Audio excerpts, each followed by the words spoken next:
Muslim armies bombarded their own holiest site twice within 10 years. Ya Allah, forgive me. I am only a servant of the Caliph. Launch! Now! Or your head follows the stone.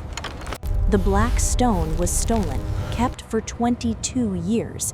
The men who did it weren't enemies of Islam. They believed they were defending it. This stone is an idol. You worship the creation instead of the creator. I am not your enemy. I am your cure. This is what happened when faith became a weapon and the Kaaba paid the price. There is a building in Mecca that has stood for over 1,000 years. Every Muslim on earth faces it 5 times a day. It has been called the House of God. It has also been besieged, burned, bombarded, and looted. Not once, 5 times. And in 4 of those 5 attacks, the men who came were Muslim. That fact alone changes everything you think you know about this history. Why was I never told that we were the ones who broke the walls? History is a mirror, not a fairy tale. Most are afraid to look. Year of the Elephant, approx 570 CE. His name was Abraha.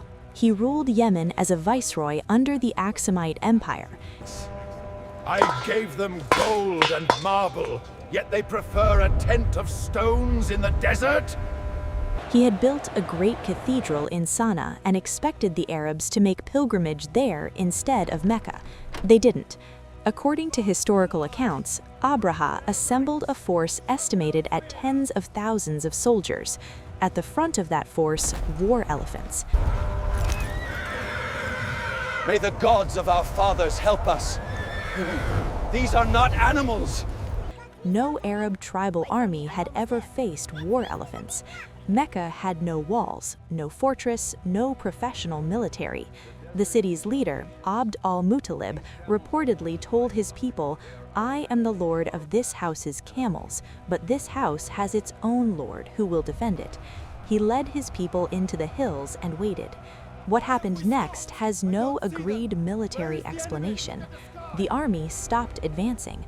According to Islamic tradition, and referenced in the Quran's Surah Al-Fil, the entire force was destroyed by flocks of birds dropping stones of baked clay. Some historians have suggested epidemic disease, others a sudden collapse of morale. The army never reached the Kaaba. Abraha reportedly returned broken and died shortly after. Of all 5 attacks in this story, this is the only one the Kaaba survived completely untouched.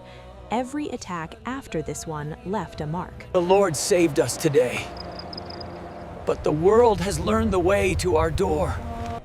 683 CE. The second attack came from within the Muslim world itself. Yazid ibn Muawiyah had just taken power in Damascus.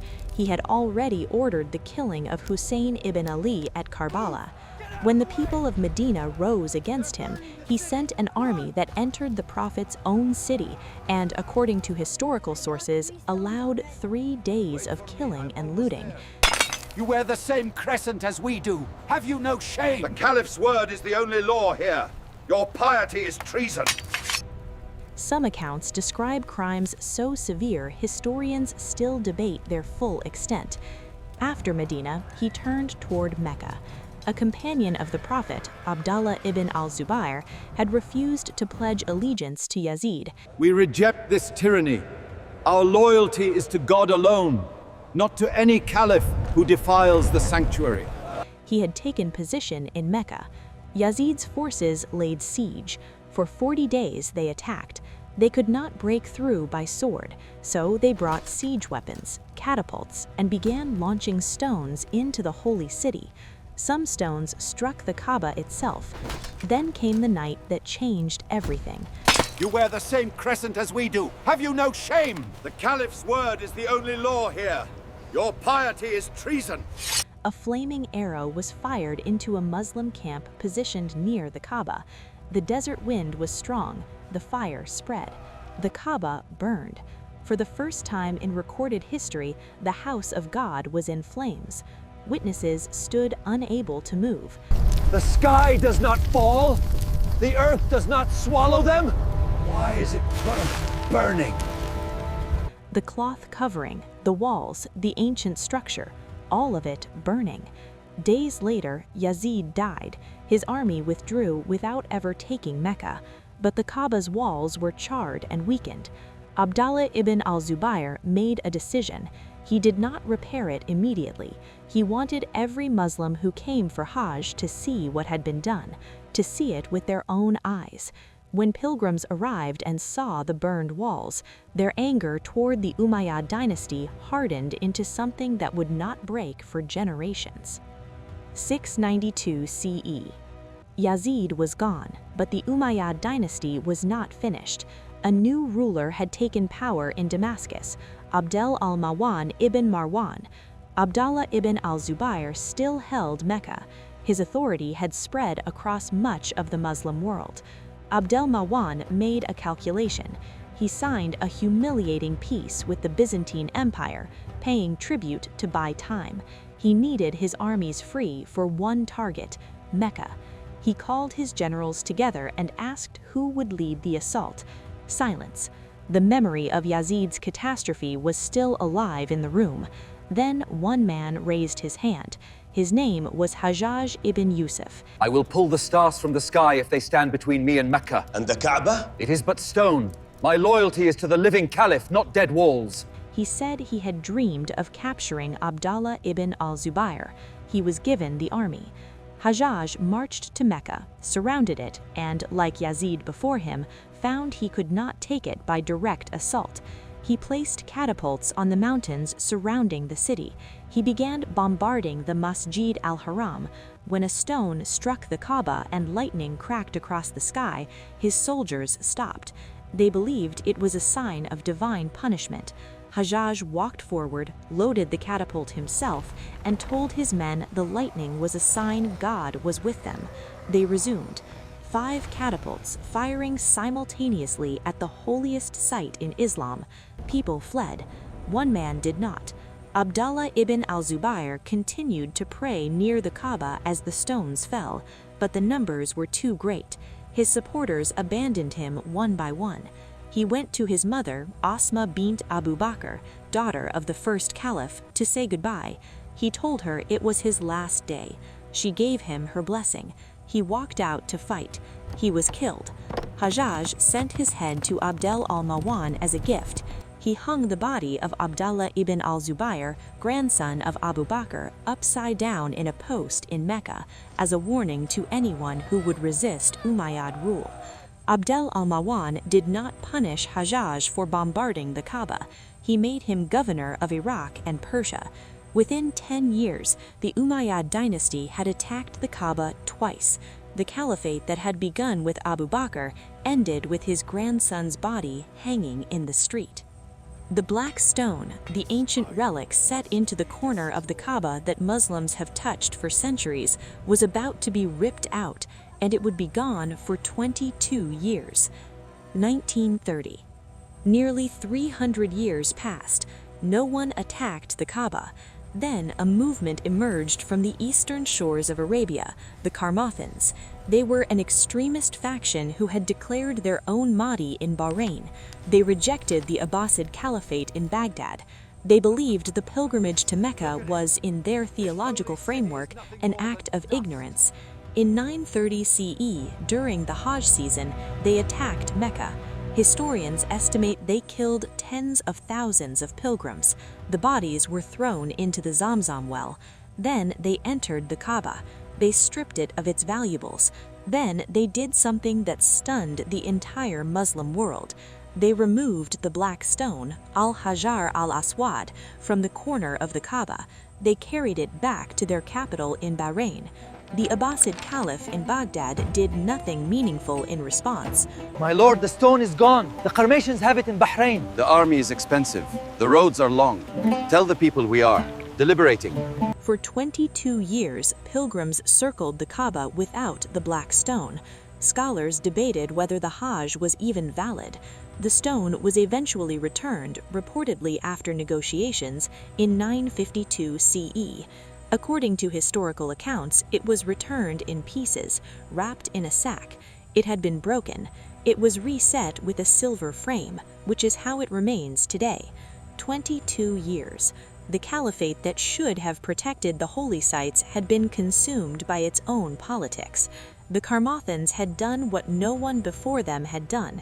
They had removed a piece of the Kaaba itself, and the Muslim world had watched and waited for over 20 decades.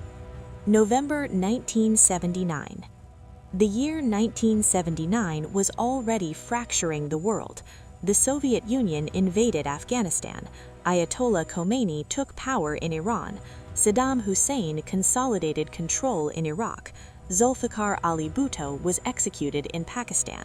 In Saudi Arabia, a young man named Juhayman al-Otaibi was watching all of it.